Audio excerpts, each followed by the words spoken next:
문예지 탐구방송 요즘 소설 이야기 54번째 이야기 시작합니다.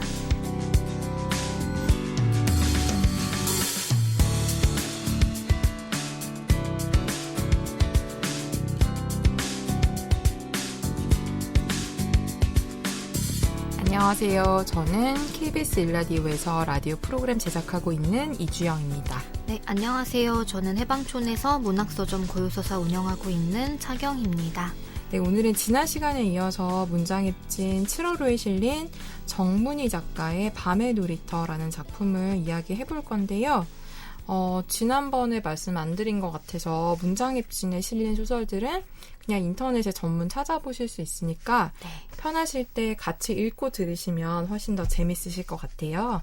네. 정문희 작가와 작품에 대한 이야기는 경희님이 먼저 해주실까요? 정문희 작가는 저희 예전에 유소야에서 신춘문예 한번 작품 쭉 다룰 때 터널 왈라의 노래라는 작품이 세계일보 신춘문예 이제 통해서 등단을 했을 때 작품을 잠깐 소개를 해드린 적이 있는데 그때의 인상이랑 좀 비슷한 소설 느낌이긴 했어요. 네. 그때도 뭔가 소설 안에 엄청 큰 사건, 그러니까 큰 사건은 있지만 그 장면 안에서, 그러니까 하나의 큰 사건 안에서 좀 독특한 분위기를 이끌어가는 게 되게 좋다라는 생각이 남아있는 작품이었거든요. 인물들의 독백이라던가 그러니까 머릿속 생각이라던가 이런 것들이 묘하다라는 생각을 했는데 밤에 여기 문장입진 7월에 실린 밤의 놀이터에 같은 경우에는 조금 더 이야기 구조가 탄탄하고 그리고 인물들의 내면이나 특징 같은 게 인물 설정 배경이 뚜렷하진 않은데 그러니까 어떤 정보값을 많이 주진 않는데 이 사람들의 사소한 행동이나 말투에서 이 사람들의 성격이나 좀 살아온 시간들이 드러나게 만드는 것들이 좀 묘했던 거예요. 그래서 그런 점들이 재밌었고 그리고 아예 이 소설은 시작할 때 그 SBS 궁금한 이야기 Y의 어떤 방송에서 모티브를 얻었다라고 얘기를 하는데 그 방송 프로그램 그 에피소드 편 제목이 이거거든요. 따뜻한 물을 구걸하는 아기 엄마, 남의 집에서 샤워하는 그녀의 정체는 이렇게 이제 완전 에피소드가 그냥 내용이 다 들어가더라고요. 저는 이 프로그램을 거의 안 봐가지고 원래 이런 건지는 모르겠는데 원래 이런 거예요? 원래 이렇게 다 얘기를 해줘요? 약간 기사 제목처럼 그래서 설정이 다 들어가 있길래 근데 진짜 궁금한 이야기를 많이 그리고 해줘요. 이 소설을 읽고 너무 궁금해서 프로그램을 다시 보기를 찾은 건 아니고 저는 그냥 약간 블로거들이 리뷰를 올렸을 줄 알고 찾아봤는데 내용이 결론을 드러나진 않았고 진짜로 이렇게 아이를 안고 다니면서 좀 소독하지 않은 것 같은 젖병을 들고 다니면서 배를 누르고 따뜻한 물을 달라고 하는데 막상 문을 열고 따뜻한 물을 주려고 하면 샤워실로 가서 20분 동안 샤워를 하고 나온대요. 그리고 리뷰상에서는 어쨌든 옷을 입지 않고 얼굴만 이렇게 밖으로 빼꼼히 내밀고 수건 입냐고 되게 뻔뻔하다는 식으로 이제 묘사가 되는데 그 에피소드에서 모티브를 얻었다 하고 이제 시작이 돼요. 근데 실제로 그렇게 물을 구걸하는 아기 엄마가 등장하긴 하는데 그 에피소드의 기묘함과 더불어서 이 주인공이 탄희라는 여성인데 이 탄희가 아마 임신을 준비하고 전업주부로 살아가고 있는 이제 어떤 아파트에서 살아가고 있는 여성인데 이 탄희가 이웃 여자인 정연이라는 사람과 이웃이 돼서 어쨌든 관계를 맺는데 정연은 사실 좀 무례하다 싶을 정도로 탄희와 한두 살 정도 차이밖에 안 나는데도 되게 어떻게 보면 꼰대처럼 아니면 좀 더 나이가 든 중년처럼 뭔가 참견하기를 좋아하고 잔소리하기를 좋아하는데 그래서 그 관계를 또 저버리기에는 자기가 좀 이 아파트에서 굳이 누구랑 척을 지기는 싫고 남편 이름 되게 특이하잖아요. 박준이라는 남편도 저런 사람이랑 사귀어 놓으면 좋지 않냐 이런 식인데 근데 이 탄이라는 사람의 이제 관점에서 이 소설이 전개가 되잖아요.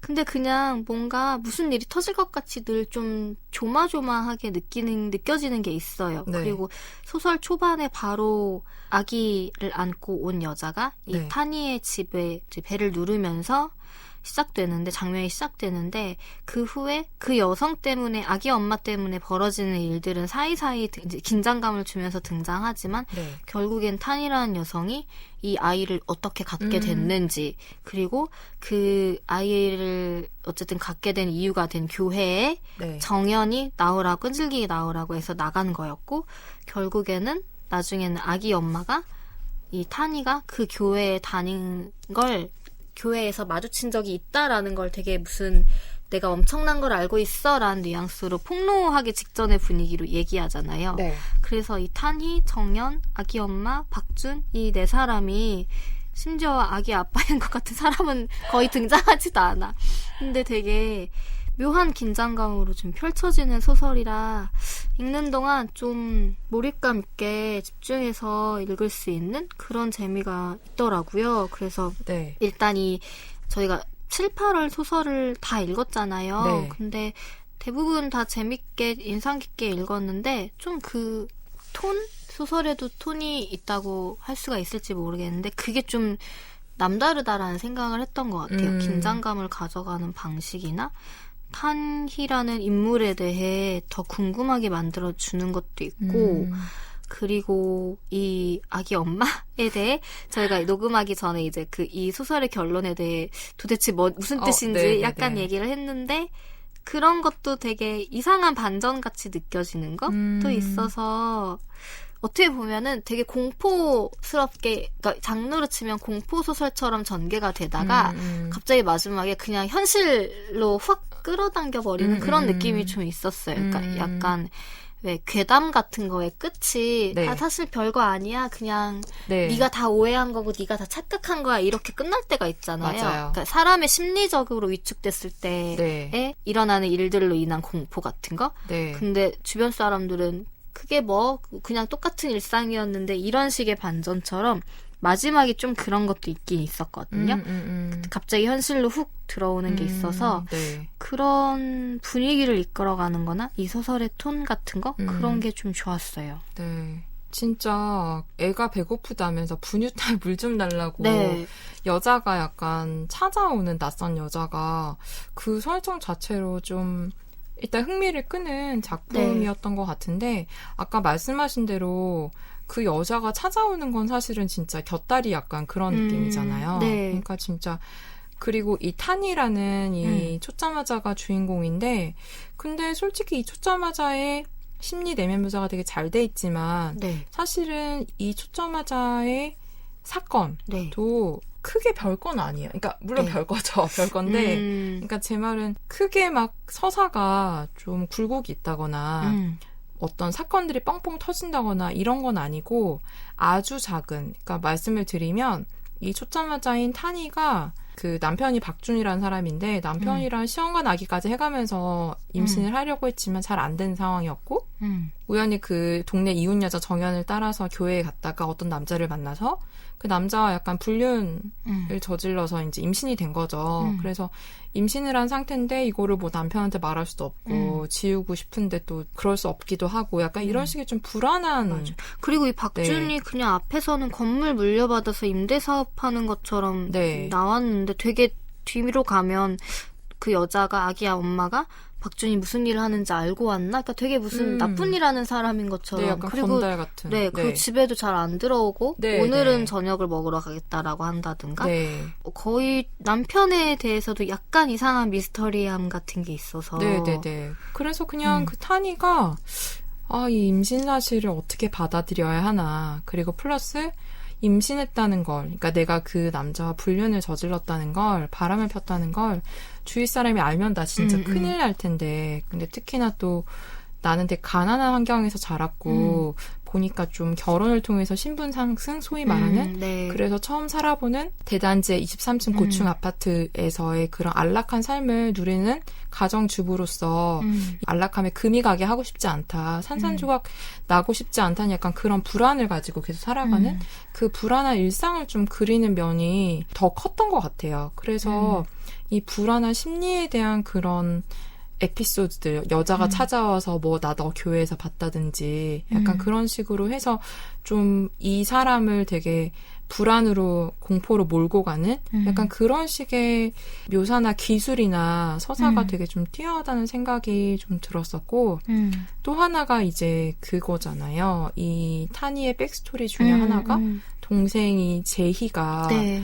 고등학교 때 임신을 했고 그래서 놀이터에서 언니한테 이제 어떤 도움을 요청하는 그런 식의 말을 했지만 그냥 사라져버리라는 타니가 그렇게 말한 뒤로 동생이 사라졌고 그래서 이제 타니에게 그 밤의 놀이터 이 소설의 제목이 된 놀이터는 상당히 조금 의미가 있는 특별한 공간이 됐는데 그래서 약간 그 밤의 놀이터라는 이 공간이랑 그래서 이 놀이터가 약간 아파트 23층에서 내려다보거나 이런 식의 용도로 많이 쓰이잖아요. 네. 그래서 그 동생이 한마디로 이제 그때 고등학생 임신을 한 거니까 네. 나름대로 힘든 과정에서 그런 일을 겪었는데 자기가 되게 비난했던 어떤 그런 동생의 처지에 자기도 어떤 그런 세간의 비난을 받게 되는 일에 똑같이 처하면서 동생을 생각하고 또 이 불안을 생각하고 약간 그런 식의 좀 큰 사건 사고는 없는데 아주 세밀한 심리에 좀 깊이 들어간 그런 소설이라는 생각이 들었었어요. 맞아요. 그 동생의 에피소드가 어쨌든 저기 타니에게는 입 밖으로 꺼내지 못할 만큼의 네. 무게로 남아있는 일인데 또 그 와중에 아이를 갖고 싶어하는 자기 그리고 그런 말도 너무 아프잖아요. 엄마가 제희라는 동생이 임신을 했을 때 아마 낳겠다고 고집을 하는 것 같죠? 수술비를 마련해 왔을 때도 동생이 울었고 다들 좀 말리는 분위기에도 동생이 좀 거부를 하고 네. 아빠가 누군지도 얘기도 안 해주고 네. 근데 엄마가 언니 혼사길까지 막지 말라고 라는 식으로 얘기를 한다던가 어쨌든 타니도 사라져버리라고 한 게 동생의 그런 상황이나 마음을 전혀 물론 타니도 나이가 많았다고는 할 수 없지만 네. 뭐 그래도 동생보다는 좀 성숙할 수 있었는데 동생이 오히려 좀 그런 걸 기대했던 것 같은데 언니에게 네. 그거를 받아들이지 못한 자신에 대한 거 그리고 이게 그러니까 되게 뭐라고 말을 정리를 해서 잘 정확하게는 못하겠는 게 결국엔 타니의 심리가 불륜을 통해서지만 이 아이를 낳을지 말지에 대해 고민하고 있는 거잖아요. 네. 아이를 갖고 싶긴 했는데 그것도 사실은 아이를 좋아해서라기보다는 엄마가 자신을 키웠을 때 너는 젖먹이 젖동량 하면서 키워서 내가 너무 힘들었다라고 하니까 젖동량이라는 말이 되게 옛날 무슨 피난민들이 했을 것 네. 같은데 심청이까지 가신 거예요 지금. 어쨌든 네. 네. 그런 정말 전쟁통의 느낌인 정도로 네. 진짜 힘든 시기에 있을 법한 단어인데 타니에게는 그 젖동량이라는 말이 가난의 단어인 거잖아요. 네. 그래서 자기는 산후조리원이라던가 좀 더 최근에 좋은 환경에서 아이를 낳는 사람들끼리의 단어를 공유하고 싶은 그런 욕망 같은 게 있는 거. 그래서 아이를 갖는다는 것 자체가 결혼 생활을 안정화하는 네. 그런 어쩌면 수단처럼 저는 느껴지기도 했거든요. 타니가 그런 거를 고민하는 것 자체가. 네. 그리고 마지막에 그 아기 엄마가 두 번째로 집에 찾아왔을 때 네. 남편이 같이 있었고 같이 좀 기묘한 식사를 하게 되잖아요. 네. 아이를 이제 갑자기 이 여자가 진짜 좀 뻔뻔한 게 처음 왔을 때는 네. 분유 먹이고 자기도 먹을 거 달라고 네. 먹을 거 없나요? 해서 종일 빵밖에 못 먹었다라고 하면서 우유도 있으면 좀 달라고 네. 하거나 두 번째 왔을 때는 남편이 식사 같이 하시죠 했더니 너무 고맙습니다 하고 바로 앉아서 갈치구이를 같이 먹는데 네. 다음엔 자기가 사겠다 그리고 요즘 너무 팍팍한 세상이잖아요 뭐 이런 얘기를 한다거나 갑자기 자기 밥 좀 편하게 먹겠다고 타니한테 아이 좀 봐달라고 안기는데 그런 상황이 또 그 와중에 남편은 또 그러라고 하고 뭔가 근데 아이를 안고 있을 때 타니는 이제 입덧을 할 때니까 네. 결국에는 아이를 안고 있다가 남편에게 아이를 좀 거칠게 맡기고 네. 화장실로 달려가는데 그리고 아이가 우니까 가라고 소리를 치는데 그러니까 이런 것들이 다 신경증적으로 막 그려지잖아요. 네네네. 근데 남편이 타니가 그렇게 하니까 그러니까 우린 아이를 못 갖는 거라고 소리를 버럭 질렀을 때 네. 그리고 이 소설의 마지막에 제가 느끼기에는 타니가 아이를 낳기로 결심하는 것 같은 느낌이었거든요. 네. 그 아이의 눈동자를 이제야 마주한 기분이었다라고 했을 때 마지막 장면의 어떤 장면 때문에 그냥 이제는 낳겠다라는 결심을 하게 된 것 같은데 그게 그 남편의 말도 영향이 있었겠다 싶긴 한 거예요. 그냥 어떤 작은 복수 같은 거? 그리고 왠지 이 집에서는 아이 가졌다고 하면 네. 내가 아빠 아니잖아 라는 얘기 안 나올 것 같아요. 알면서 그냥 냅둘 것 같지 않아요? 이 부분은 네. 그냥 넘어갈 것 같아요. 네. 약간 관심도 안 둘 것 같아요. 그쵸. 네. 그냥 당연히 아닌 거는 서로 알겠지만 마치 그거 모르는 것처럼 이 소설의 분위기로 치면은 네. 그럴 것 같고. 그리고 이 남자는 딴 데서 애 낳아서 올 것 같아요. 네. 네.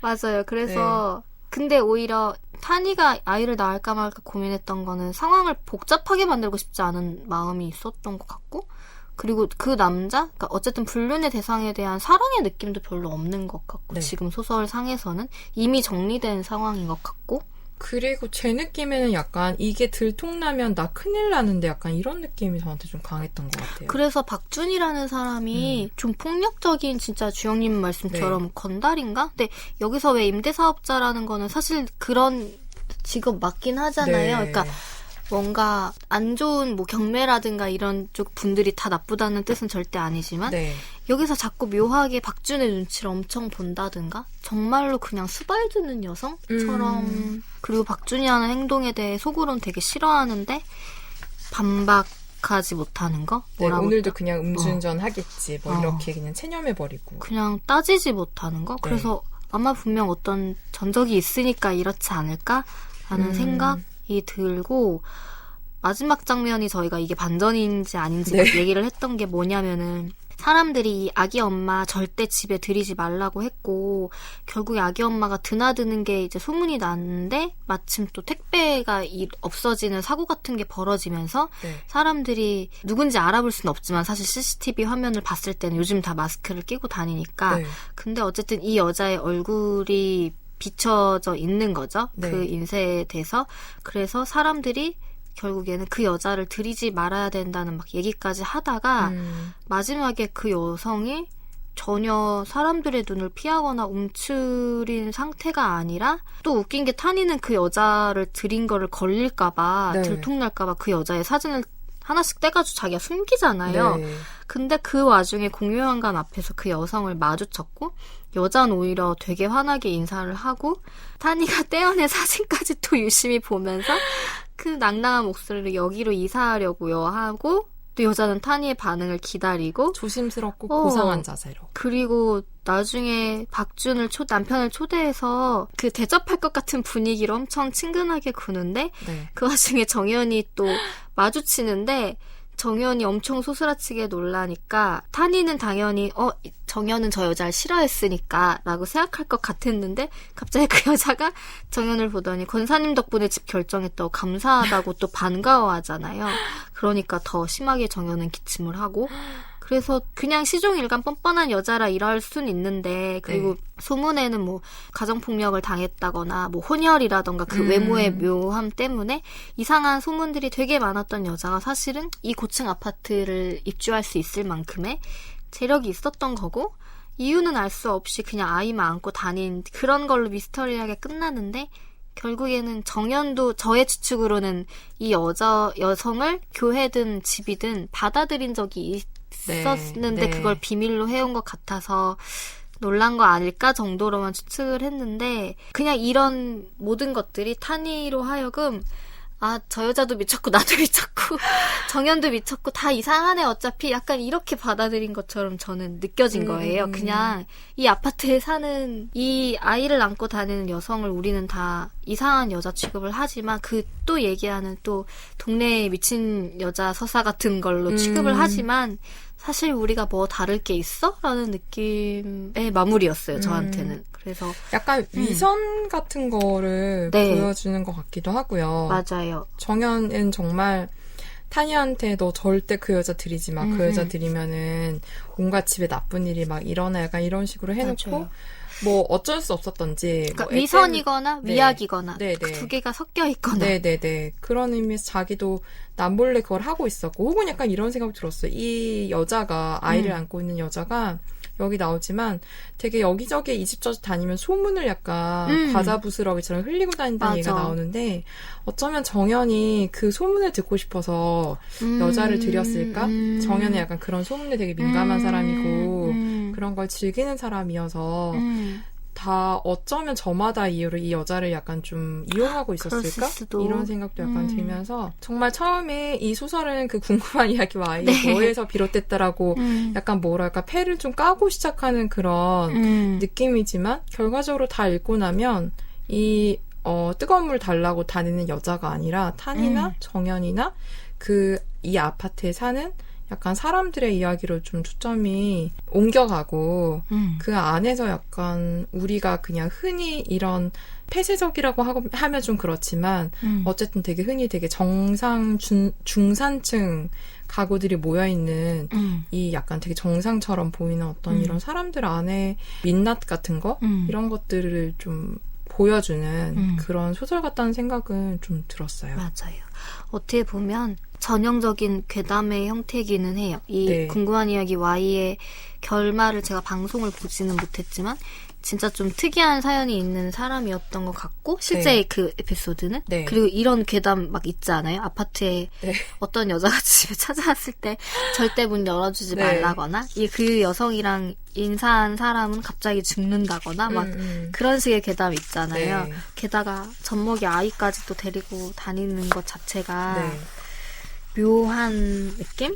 이 있어서 진짜로 저는 주영님 말씀 듣고 나니까 이 소설이 조금 더 확장이 될 수 있었다면은 이 아파트에 사는 정말 어떤 다른 사람들의 이야기도 살짝씩 등장하면은 그 여자가 몰고 다니는 소문 그리고 그것 때문에 사람들이 불안해하는 거 이 여자가 마치 알고 보면은 속내를 쥐고 흔드는 것처럼 보여지게끔 만들면은 뭔가 더 재밌었겠다라는 생각이 잠깐 드네요. 지금 이대로도 그 묘한 긴장감이랑 다 유지가 되긴 하지만 지금 이 소설은 타니에게 좀 초점이 많이 집중이 되고 있는 것 같긴 하지만 이 아이를 안고 다니는 여자라는 소재면은 그런 식의 이야기로도 확장이 될 수 있을 것 같은 그런 생각이 또 드네요. 진짜 생각해보면 이 여자가 집에 와서 특별하게 해를 끼친 건 없는데 그쵸? 근데 어쨌든 이상하죠? 이거 약간 뭐야 그거잖아. 한 끼 줍쇼라는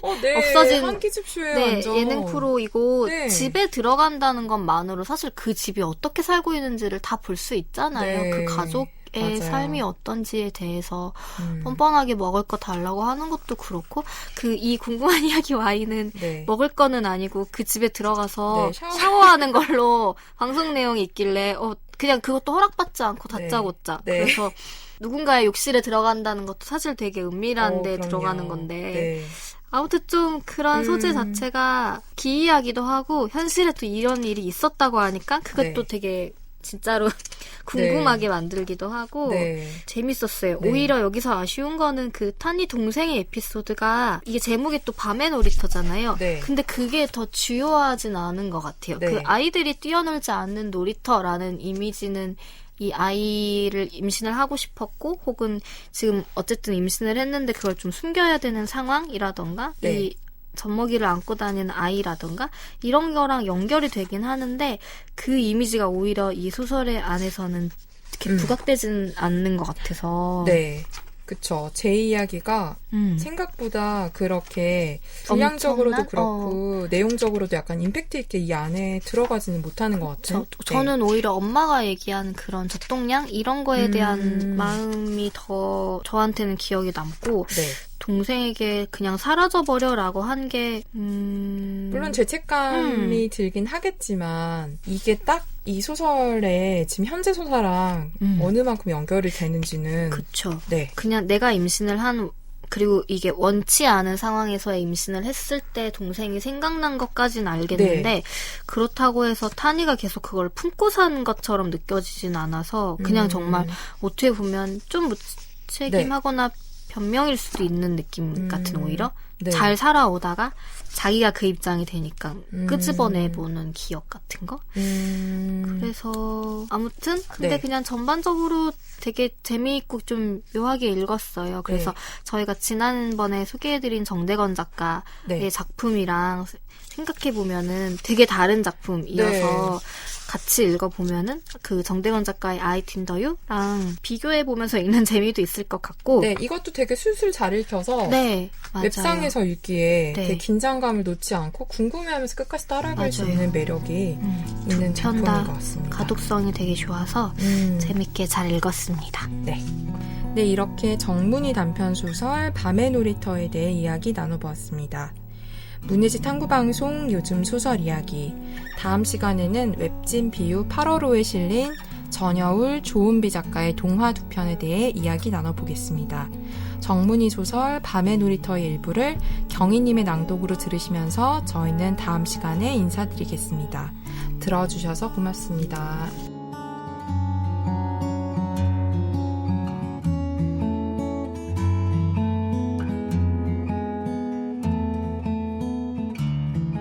언니 있잖아. 부탁할 게 있는데. 탄이는 제이의 말을 끝까지 듣지 않았다. 어차피 성가시고 어처구니 없는 이야기일 게 뻔했다. 네 동생 걸레라며 대놓고 모욕하지는 않았지만 탄이가 지나갈 때마다 수런거림이 뒤따랐다. 설마 낳겠다는 건 아니지? 제희는 대답하지 않았다. 침묵조차 지긋지긋했다. 그냥 없어져 버려. 이 꼴 저 꼴 보기 싫으니까. 탄이는 성숙하지 못했다. 동생보다는 치욕적인 소문에 민감할 나이였다. 제이만 없으면 약간은 떳떳할 수 있을 것 같았다. 제이는 사라진 게 아니라 쫓겨난 거였다. 제이는 어디로 갔을까? 놀이터를 떠나기엔 아직 어린아이였는데 제이가 품은 아기는 어떻게 됐을까? 그걸 궁금해할 자격이 있을까? 해결되지 않는 죄책감이 고개를 들때면 탄이는 놀이터로 갔다. 텅 빈 놀이터를 서성이며 기도와 비슷한 몇 마디를 읊조렸다. 모두 위선이고 잘해봤자 자기 기만이라는 걸 알면서도 그랬다. 달리 무슨 방법이 있을까? 탄이는 쿡쿡 찌르는 통증을 느끼며 아랫배를 감싸 안았다. 아기는 없었다. 놀이터 밖은 무덤 속처럼 어두웠다. 집으로 돌아가는 길이 보이지 않았다. 탄이는 고개를 숙이고 앞서 걸었던 여자들의 발자국을 따라갔다.